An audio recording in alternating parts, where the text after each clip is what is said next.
sur Europe 1. Les enfants d'Europe 1. Et retour ce matin à travers les archives d'Europe 1 sur le 12 septembre 1962. Oui, ce jour-là, le général de Gaulle annonce un référendum pour que l'élection du président de la République lors d'Autriche se fasse désormais au suffrage universel direct.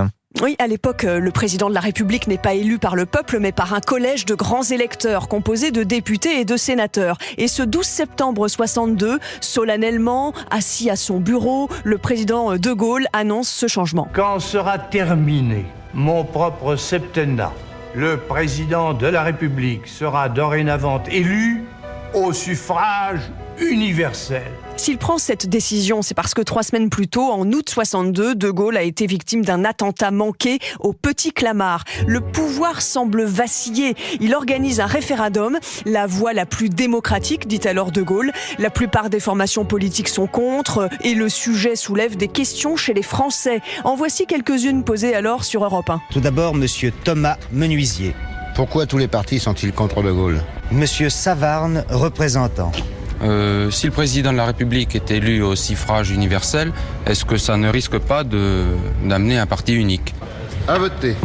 Et lors du référendum, le oui l'emporte à 62%. 3 ans plus tard a lieu la première élection présidentielle de la Ve République au suffrage universel direct. On est en 65. De Gaulle se retrouve face à Mitterrand au second tour. Et Europe 1 est la première radio à donner les résultats du premier tour en direct grâce à un partenariat avec l'Institut de sondage IFOP.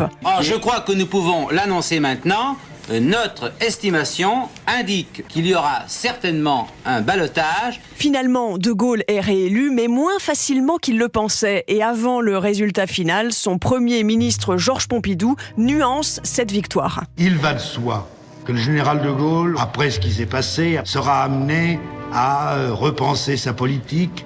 Mais l'usure du pouvoir est là. Dans la population, des signes de fragilité se font sentir et bientôt arrivera mai 68 avec les barricades qui s'enflamment. Merci Laure d'Autriche, merci au service des archives d'Europe 1. Réalisation Sébastien Guidis, il est l'heure de jouer avec les